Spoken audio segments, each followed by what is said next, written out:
વિદ્યાર્થીની બહેનો, પ્રવૃત્તિમાં આપેલું છે કે કબીર, રહીમ, નરસિંહ મહેતા, મીરાબાઈ, તુકારામ જેવા મધ્યકાલીન સંતોના પદ સાખી દોહા મેળવી અને સંગ્રહપોથી બનાવજો.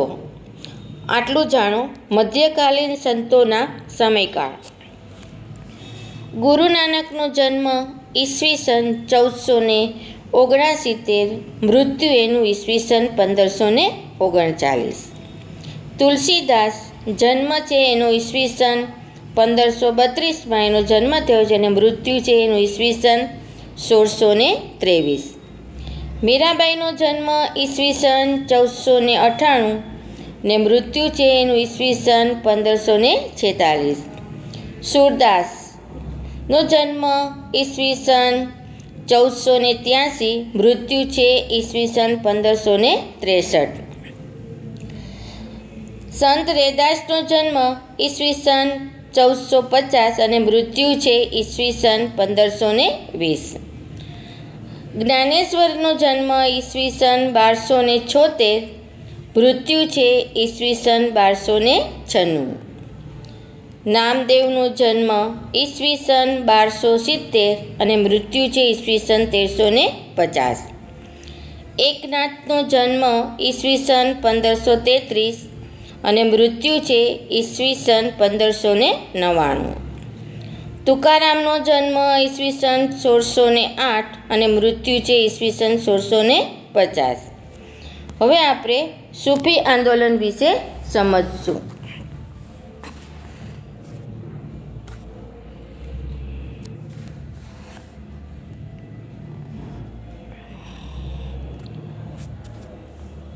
સૂફી આંદોલન એ ભારતમાં મધ્યયુગ દરમિયાન થયેલા ધાર્મિક આંદોલનોનું પૈકીનું એક મહત્ત્વનું આંદોલન હતું.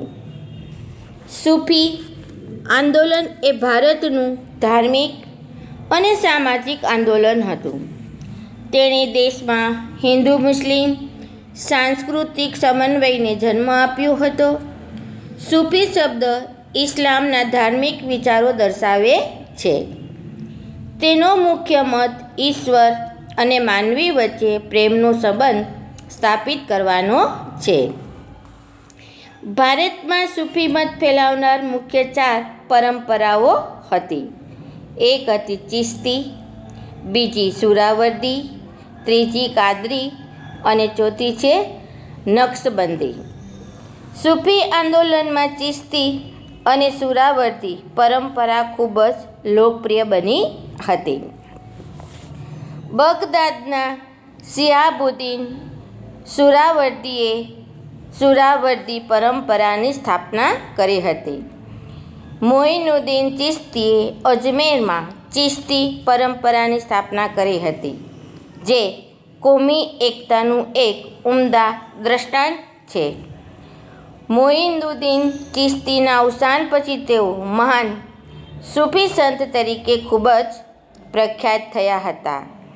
મોઇનુદ્દીન ચિશ્તી ઉપરાંત કુતબુદ્દીન બખ્તિયાર, બાબા ફરીદુદ્દીન ગંજ-એ-શકર, મિર્ઝામુદ્દીન ઔલિયા, ખ્વાજા બકી બિલાહ, શેખ અહમદ સરહિંદી વગેરે ગણનાપાત્ર સૂફી સંતો હતા. દક્ષિણ ભારતમાં શેખ બુરહાઉદ્દીન નામના એક ગરીબ લોકપ્રિય સૂફી સંત થઈ ગયા.